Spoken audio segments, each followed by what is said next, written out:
Chuyện teo YouTube application akhanin features thar to kha in lo le khelo mai thia chu tuma hian features pani to ten thli ro lokang poi mo khop maya all samte ya thalak pa ngai reel sa siam dan kha ongani chu tuma hian ka thlir ho don ni ka video hi thain tia ka channel hi in tang kai pin hlok pui ni chuan min lo subscribe sak tur le ka video hi min lo like sak min lo share sak turin thlir tu song te kan solve ma sa chewani hun khoral lawin screen recorder kan han beng tikhan screen recorder chuan kalta a YouTube application hi kan onanga hay ka onta ti chuan heta hian plus icon in hmong an hnuaiah hian plus icon ha kan hmetanga chuan heta hian adding lama hian Gemini option ye omani plus ang deuina oma star ang deuina oma kha kan hmetanga e kan hmetanga ti chuan ti hian ran lang leta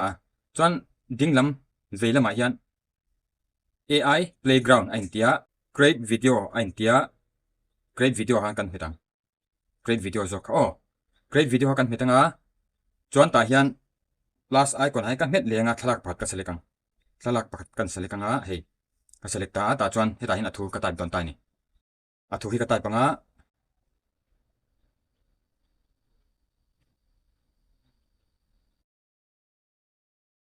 athu ka type ta make me a pilot flying through a black hole antin mo kha sen button ka hmetang sen button ka hmeta chuan video kha generate anga lo hak long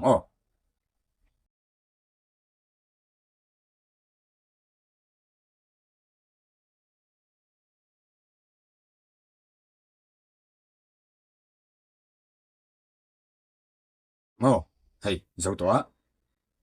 pui khop mai hey đâu pui khop mai ka thalak pa ngai ha ti hian ran create ka video chuni ta ni pui khop mai chuan next kan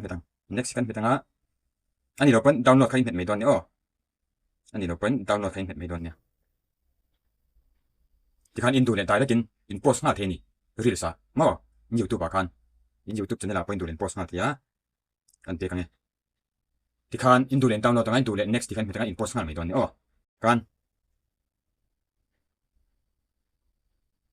ti chuan YouTube bok khan kan lut lenga YouTube bok khan kan lut le ta chuan heta hian profile icon khai hmunga hela hnoya hian ting lama khan ti ka hmetanga chuan setting ti oma achung lama khan setting hi ka hmet lenga ti chuan playback ti kha kan zong playback ti kan zong hela hi mo playback ti kha kan hmetanga heta tak hian he hi allo in on wa mai ni autoplay next video video kan ena pakhat azawa next va me kher ngai lon adang va me kher ngai lo khan adop te khan lon play mai tura in du chuan ada thia ti chuan hetia video kan ena amu nom lo lai helai chuan in om em kan kat teng kan te voi ni kan va me zau thina voi ni kan va me khan second exam nge in kat se kan du ti ka helai kan sang thini kan ben china ha mo hey second nga in kat turin ada thia second som panga som ni som thum som ruk in kat tur khan kan da thini he hin du tu khan select mai don nang manin hey tian mo som panga ka data chuan som ruk ka point da thia so ma hin kan ta ne ti chuan helai hi zoom to fill screen an ti ta in du le helai po hin onanga chuan poi mo ber chu hei an noi ber hin ta ni picture in picture ain tia helai hi ka on lo wangin kan bek lukanga kan entirang chu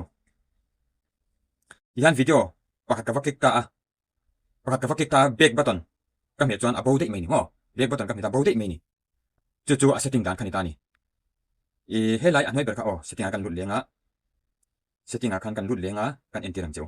playback akan kan met lenga helai hi kan on chuan picture in picture ti hi kan on chuan YouTube video en reng chunga thil jang khoi du chuan helai hi on ton nya ka onanga tro ti kan be kanga en de lokong ti chuan video phat kan play lenge ti kan ka play ta kan bek de nga ngoro hi chinami ka ti bo lokang kan lut thalenga video phat kan play ka on to atiro picture in picture ti ka on to helai kan play nga be kan meteng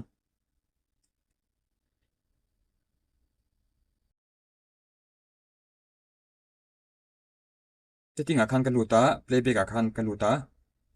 chuan te ka on ta tro ka on ta chok te nga bullet train kan en thang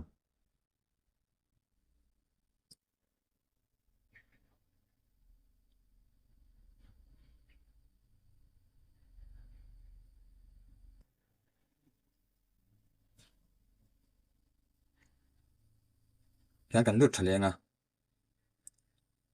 profile kan kan meta setting a hian kan met lenga playback kan mo hela hi picture and picture ti ka on ta tro picture and picture ti ka on ta a chuan hi kan minimize ti anga kan off lo kan screen hi hian ka on le ta tro screen ka kan lutang video phat kan play ang o pakhat ka play ya kan bek chinang kha ka bek dei pen hi thildang kan khoi tel the ni ti khan en reng the ni mo hei tharo khop maya kha playback picture in picture in on chuan khati khan thildang khoi pa khan youtube video kha en reng the ni ti kha khalai kha on na tur chun dan kha mi features khan tan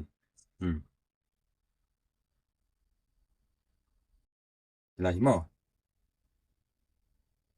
profile icon kan meta setting kan mitanga playback kan mitanga heng ho hi kan on don ne hi next automatica next in play mai tur da dan kan ta chuan a noi ber hi